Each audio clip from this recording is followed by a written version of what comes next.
सच्ची प्रेम कहानी real love story Hindi में। एक दिन एक युवक और एक युवती में प्रेम हो गया, लेकिन लड़का एक गरीब परिवार से आया था।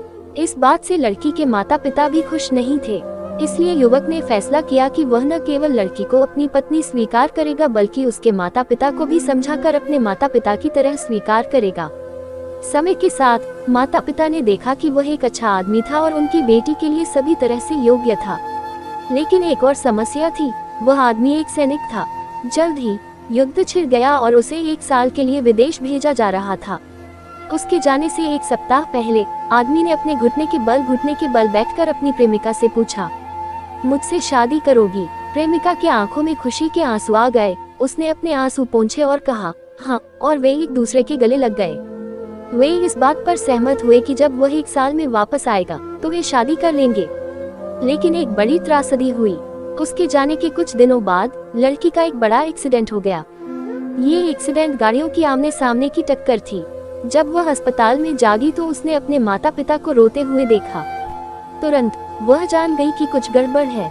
बाद में उसे पता चला कि उसे ब्रेन इंजरी है। उसके चेहरे की मांसपेशियों को नियंत्रित करने वाले उसके मस्तिष्क का हिस्सा क्षतिग्रस्त हो गया था। उसका कभी सुंदर और प्यारा दिखने वाला चेहरा अब विकृत हो गया था। खुद को आईने में देख वह रो पड़ी। कल मैं सुंदर थी, एक परी जैसी थी। आज मैं एक राक्षस हूँ। उसका शरीर भी बहुत सारे बदसूरत घावों से भरा हुआ था। वो खूब रोती और फिर उदास हो जाती। एक दिन उसने अपने मंगेतर को उनके वादे से मुक्त करने का फैसला किया। वह जानती थी कि वह उसे अब और नहीं चाहेगा। वह उसके बारे में भूल जाना चाहती थी और उसे फिर कभी नहीं उसका सामना नहीं करना चाहती थी। 1 साल तक सिपाही ने कई पत्र लिखे, लेकिन उसने जवाब नहीं दिया। उसने उसे कई बार फोन किया, लेकिन उसने कॉल रिसीव नहीं किया। हालांकि वो ऐसा नहीं करना चाहती थी, पर वो मजबूर थी।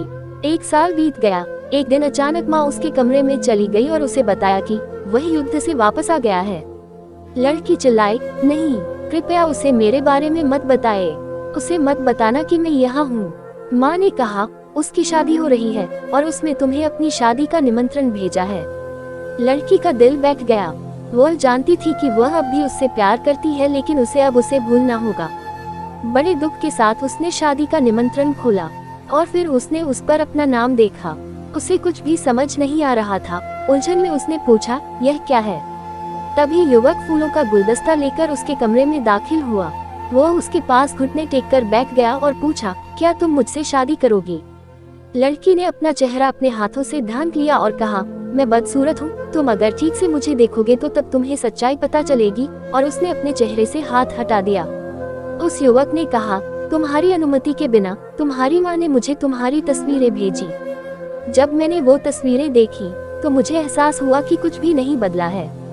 तुम अब भी वही हो जिससे मुझे प्यार हुआ था। तुम अब भी पहले की तरह खूबसूरत हो, क्योंकि मुझे तुमसे प्यार है। दोस्तों, अक्सर लोग ऐसी बातें करते हुए पाए जाते हैं कि प्रेम अंधा होता है। सच्चा प्यार शरीर से नहीं आत्मा से किया जाता है। लेकिन दुनिया की कड़वी सच्चाई यह है, लोग इसके विपरीत ही करते हैं। हाँ, इस दुनिया में कहीं कहीं पर शरीर वाला नहीं आत्मा वाला प्यार दिखाई देखा है, और इसी से शायद इस दुनिया में प्यार का अस्तित्व बना रहता है। दोस्तों, अगर आपको शिक्षाप्रद कहानियाँ पढ़ना या सुनना पसंद है तो हमारे चैनल को सब्सक्राइब करके हमें सपोर्ट करें। धन्यवाद।